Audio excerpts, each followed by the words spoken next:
Usually, when we think about a moment of profound personal realization, we picture it happening, in a therapist's office, or maybe during some deep late-night conversation with a lifelong friend. Right, yeah. In a very intimate traditional setting. Exactly.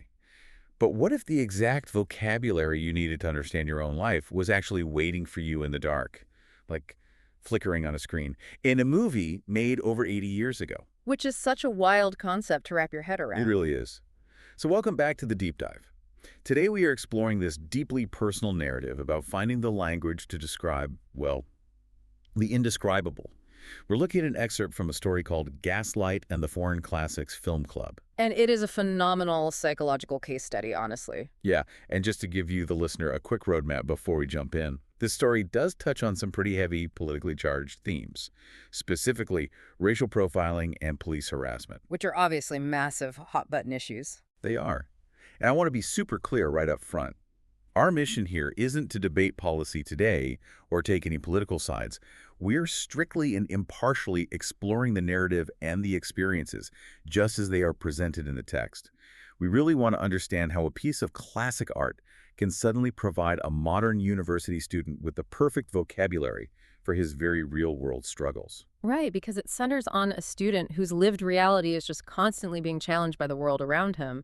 And then out of nowhere, he finds this profound validation in the most unexpected place. So to understand that realization, we really first need to understand the baseline this student is operating from.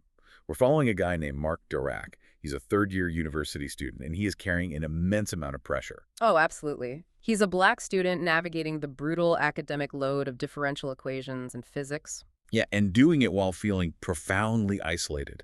Like, on a campus of 20,000 students, he's one of only a handful of Black students in his program. He's navigating this space where he feels intensely visible, but at the same time, completely misunderstood. Well, and how does the narrative establish that psychological weight for him? Because it's very heavy. It really is. It shows up in his hyper-awareness of his environment. He's dealing with acute financial stress, wearing these bargain basement clothes and vintage brogue Oxfords that his mother actually found at a church bazaar. Right, so there's this persistent feeling he describes of being small and dark and different. Yes, exactly. And when you are carrying that kind of cognitive load, I mean, every single interaction requires a mental tax. You are constantly calculating how you're being perceived by everyone around you. It sounds utterly exhausting. It is. Because of that relentless pressure, he desperately needs a sanctuary. A place where that mental tax finally drops to zero. And he finds that in the Foreign Classics Film Club. Exactly. For 2 hours every Thursday night, he just completely unplugs. He forgets the overdue lab reports, the financial anxiety, his physical reality, all of it. He gets to just slip into someone else's world. Yeah. Whether it's the cruel interrogation in The Passion of Joan of Arc or, the chaotic chase in The Bicycle Thief. He's just a mind reacting to art. Which is such a beautifully freeing state for him to be in. Yeah, and that sanctuary is where he crosses paths with Blanche de Moulin. Ah, Blanche. Blanche goes great. She is this wonderfully nerdy girl in a threadbare vintage coat. And she has this quirky habit of cornering strangers after the movies to ask for their amateur reviews. Right, she just ambushes people. Yeah. And when she corners Mark, his response is brilliant. He gives this sort of standard answer at first, but then he turns the table and simply asks her, "How was it for you?" And that single question acts as a massive psychological unlock for both of them. How so? Well, Blanche is used to projecting this quirky armor, right? But Mark's question completely disarms her. He signals that he isn't expecting her to perform. He doesn't expect her to be cool, and he isn't trying to run some calculated romantic playbook on her. Right. He just genuinely wants to engage with her mind. Exactly. It completely transforms that dark theater into this social equalizer. They essentially leave all their external baggage at the door and connect purely over ideas. But I guess if we pull back and look at the sociology of this, I have to ask, does a shared love of 1940s cinema actually erase their real-world differences? Or is it just like a temporary anesthetic? It functions strictly as a temporary anesthetic. I mean, the external world and their differing places within it haven't changed at all. So it just masks it for a couple hours? Exactly. However, that temporary masking is structurally vital to their relationship. By stripping away those real-world variables early on, they're able to lay down a real bedrock of profound trust. Because they're just sharing coffee, debating montage theory, and building this safe harbor with each other. Right. And they are absolutely going to need that foundational trust because those real-world disparities are about to crash right back into their lives. And it happens so naturally as they spend more time together. Their conversations naturally drift from analyzing Eisenstein's film theories to analyzing the actual physical environment around them on campus. Yeah, this is where we start seeing the concept of the hidden curriculum come into play. The unwritten rules and institutional facades, right? Because it seems like the university is projecting one very specific image, but Mark is experiencing something entirely different. The contrast is completely jarring. Blanche is actually the one who points out the glossy university orientation booklet. Oh, right, the diversity marketing. Yes, she notes the really heavy-handed marketing where every single photograph features a minimum of 3 different races. But then she juxtaposes that marketing material with the harsh reality of their arts and science professors. Who were overwhelmingly white and male. Exactly. And the institution uses very specific language to absolve itself of that discrepancy. The pipeline argument. Mark explains that the university blames the pipeline, this convenient idea that there simply aren't enough qualified, diverse candidates coming through the system to hire. Right. And Mark views this as a modern evolution of prejudice. Like, it's no longer overt hostility. It is morphed into these polite institutional mind games. Which is a classic mechanism for preserving the status quo. And what's fascinating is that Blanche immediately recognizes the tactic, but she experiences it through the lens of gender. Right. She points out that the exact same pipeline excuse is used to justify the lack of women in academia. They say they just need to pump up the pipeline. Yeah. They are both witnessing an institution actively managing its image while avoiding any structural change. And Mark's reaction to this shared observation is so telling to me. It's obviously a massive relief for him to have a white friend see through the performative inclusivity. But his primary coping mechanism is suppression. It pushes it down. Completely.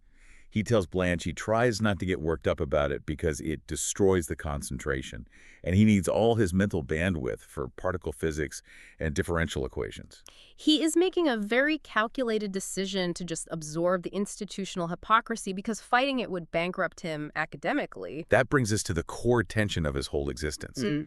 He is surviving by ignoring the dissonance between what society tells him is happening and what he actually experiences. It's a fragile way to live. Very. Yeah. And that coping mechanism completely shatters mid-semester during a screening of a 1940 British psychological thriller. Gaslight. Yes, Gaslight, the movie that literally gave us the psychological term. Right, it's such a cultural touchstone now. It is. And for anyone listening who hasn't seen it, the plot basically centers on a husband who is secretly searching the upper floors of his house for hidden rubies. And when he turns on the gas lamps upstairs, it causes the lights in the rest of the house to dim. So his wife notices the flickering lights, naturally. But to cover his tracks, he insists she is completely imagining things. He systematically breaks down her trust in her own senses. It's terrifying, and Mark watches this dynamic play out on screen and has this immediate, visceral reaction to it. He connects it immediately to his own life. He does. He tells Blanche he has literally never heard the term before, but he has lived it his entire life. He is taking a term originally used to describe interpersonal domestic manipulation and applying it directly to his relationship with society. That's a huge leap to make in your head, but it makes so much sense. It does, because he recognizes the fundamental architecture of the manipulation. It's all about being told that your perception of reality is false by an authority figure who has a vested interest in keeping you disoriented. And the narrative wastes absolutely no time proving his point. Right after this realization in the theater, they are walking back to Blanche's residence, and Mark spots a local police cruiser 1025 driving by. And he gets tense right away. Yeah, he casually suggests they detour through a nearby park. Yeah. And it isn't until the following week, when the same cruiser appears again and the muddy park is no longer a viable option, that he finally confesses what is actually happening. He tells her about the carding. Right.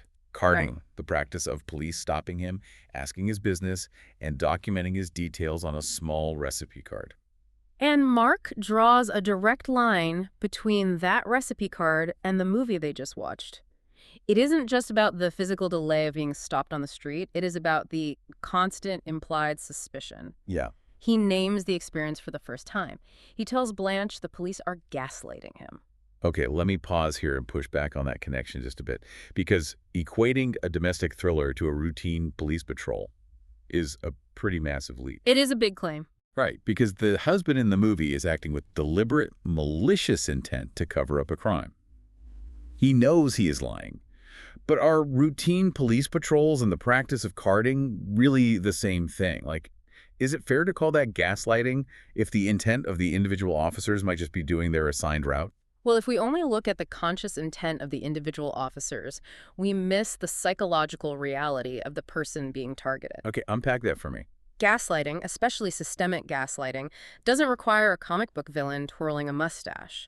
It requires an environment that constantly invalidates a person's lived experience. Uh, Society, the glossy university booklets, the broader culture, they all broadcast this official message of equality and inclusion. They tell Mark everything is fine, you belong here, nothing is wrong. But Mark's physical reality involves being tailed, monitored, and documented simply for walking down the sidewalk. so the conflict is between the message and the reality.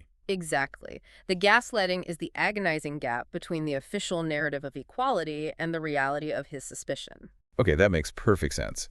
It's like it's like running a computer with a massive hidden background program eating up all the processing power. Oh, that's a great analogy. Right. You call tech support, they look at the shiny user interface, and they tell you everything is functioning normally.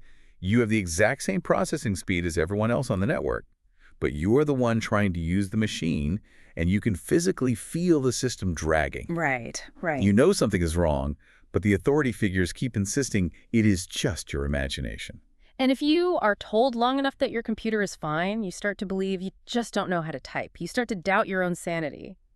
Having a word for that dissonance is incredibly empowering for Mark. It validates his entire perception. It does. And he is so moved by finally naming this phenomenon that he records an episode for his personal podcast, a show he calls I Just Want to Be Me. He titles the episode, The Cops Are Gaslighting Me. You might be next. Naming the invisible weight just changes everything for him. And having named it, it totally shifts Mark and Blanche's dynamic from abstract theory into high-stakes reality. Because the theory is about to get tested. Right, because the very next week, while they're walking and talking, Cruiser 1025 pulls up beside them again, and Blanche doesn't retreat. She stops mid-sentence, spins around, and literally wraps her knuckles right on the cruiser's window. It is a phenomenal collision of two completely different worlds. Blanche is furious. She confronts the two officers, pointing out that they were followed the previous week, and now they're being followed again. She explicitly calls it harassment. She doesn't hold back at all. No, she weaponizes her institutional privilege. She announces she sits on the student council and threatens to pass a motion about police harassment that will mobilize the entire campus. And the officer's reaction to her is a masterclass in the exact systemic mind games Mark had just described to her. Oh, absolutely. They don't engage with her core complaint at all. No, instead they deploy these subtle, dismissive microaggressions. They mock her vocabulary. One of them slowly repeats the word, like harassment. And when she threatens to put forward a motion, one officer turns to his partner and says, "Did you hear that, Reggie?" Right, they are entirely focused on trivializing her intelligence and dismissing her outrage. But what is truly gripping about this scene is the massive disparity in risk between Mark and Blanche. Yes. They are standing in the exact same spot, facing the exact same officers, but the stakes are completely different. Blanche is standing there under the street lamp, pale and fiery, using her status as a shield. She feels completely empowered to threaten them. Meanwhile, Mark is having a very different experience. He feels like he is literally being absorbed into the shadows. While she's threatening council motions, Mark is consumed by the very real terror of being thrown in the clink the night before a major midterm. He knows his student ID won't protect him the way hers does. Exactly. But the climax of this entire confrontation happens when the cruiser finally prepares to pull away. The officer leans out and justifies everything by saying they're just doing their regular patrol, trying to keep all the students safe and protected. Safe and protected. That phrase right there is the epitome of institutional betrayal. Institutional betrayal. Yes, which occurs when the very systems meant to protect you are the ones causing you harm. The officers are actively intimidating Mark, but they frame their intimidation as a service for his benefit. They are demanding that he view his own harassment as safety. That is the gaslighting. And Mark immediately recognizes the tactic. As the cruiser drives off, he turns to Blanche and says, "Welcome to Gaslighting 101. He actually uses humor to diffuse his sheer terror. He puts on this fake English accent to mimic the husband from the movie and says, "What do you mean, the light dims? You are imagining it, sweetheart. I just want to keep you safe." It is such a brilliant psychological defense mechanism. By mocking it, he shrinks the power of the institution down to a manageable size. And sharing that intense external threat really acts as a catalyst for Mark and Blanche. Because she didn't just understand his theory. She actively stood between him and the physical threat. Exactly. It shatters the last remaining barrier between them. It does. That shared adrenaline leads to profound physical intimacy. Mark has spent years feeling isolated and doubted, and suddenly he is with someone who sees the world exactly as he does. But as we often see, deep intimacy following a high-stress event is rarely simple. No, it almost never is.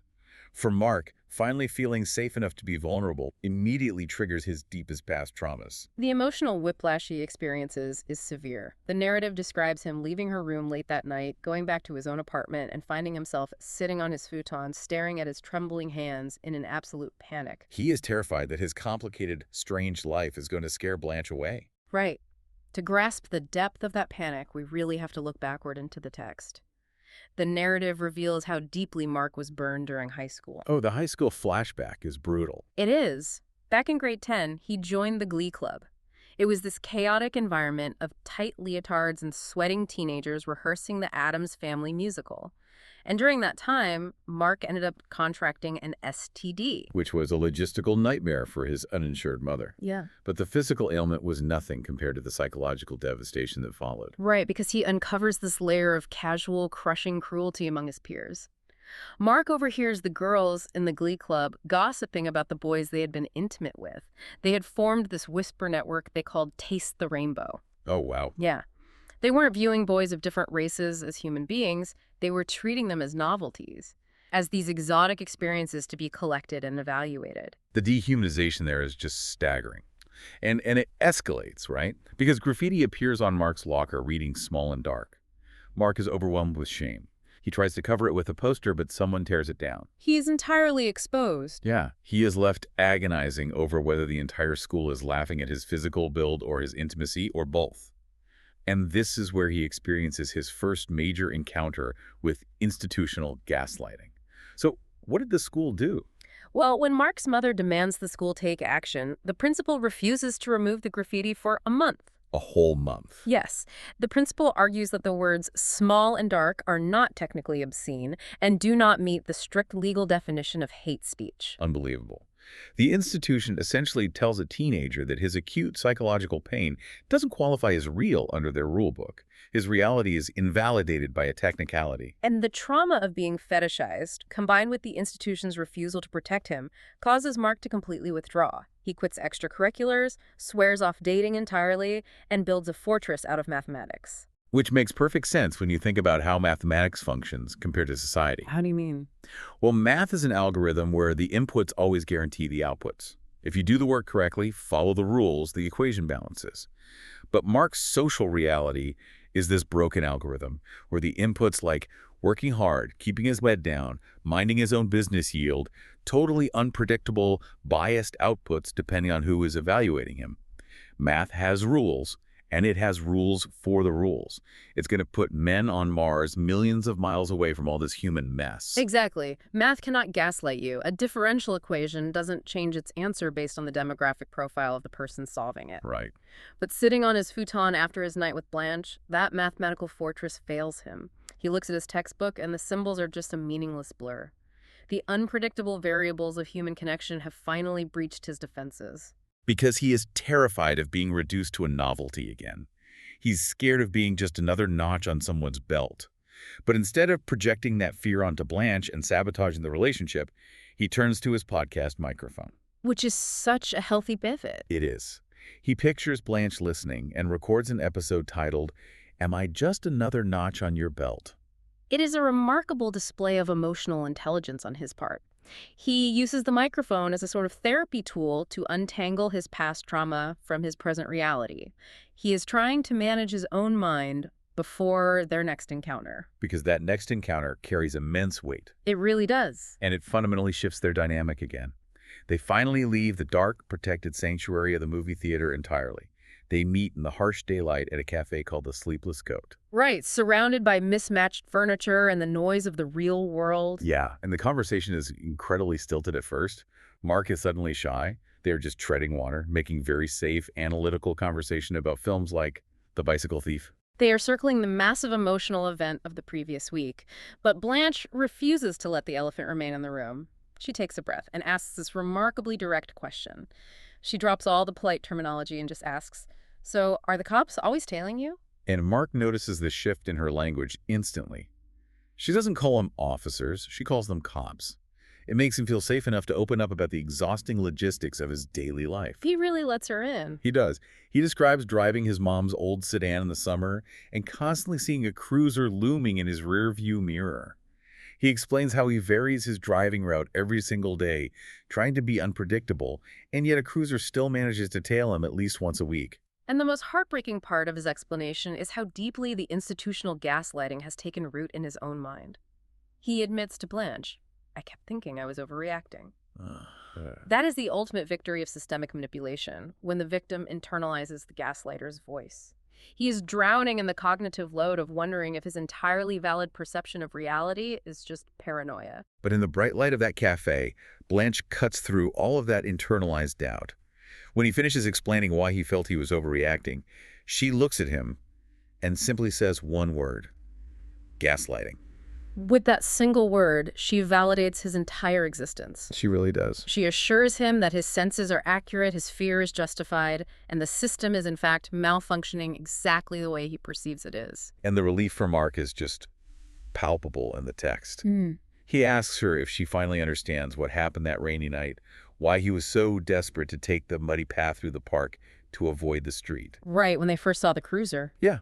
And Blanche responds with this perfect blend of absolute understanding and gentle humor. She says, "Yeah, you weren't trying to wreck my shoes. My bed, however, was another matter." Which breaks the tension completely. It does. And they just sit there, finally smiling at each other. It is a brilliant resolution because she acknowledges the heavy systemic injustice he faces without reducing him to a victim. She accepts his fear, his reality, and their romantic connection all in the exact same breath. It's beautiful. We have really journeyed through a narrative today that beautifully weaves together some incredibly disparate elements. We've seen how the mechanics of a classic 1940s thriller perfectly map onto the modern, exhausting reality of systemic profiling. Right. We've explored the lingering scars of high school trauma and witnessed the profound physical relief that comes when someone finally looks at the flickering lights of your life and says, "I see them dimming too." It all comes down to the vital necessity of shared language. Before the film club, Mark only had the raw, exhausting feeling of injustice.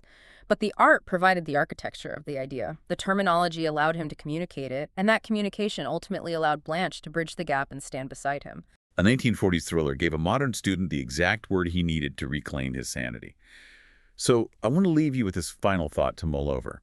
What feeling, what heavy experience, or what subtle daily injustice are you carrying right now that you simply do not have the words for yet? And what piece of art, waiting on a dusty library shelf, or hidden in a forgotten film, or buried in a song, might be waiting right now to finally give your reality a name? That is a powerful question to end on. Thank you so much for joining us for this deep dive. We will catch you next time.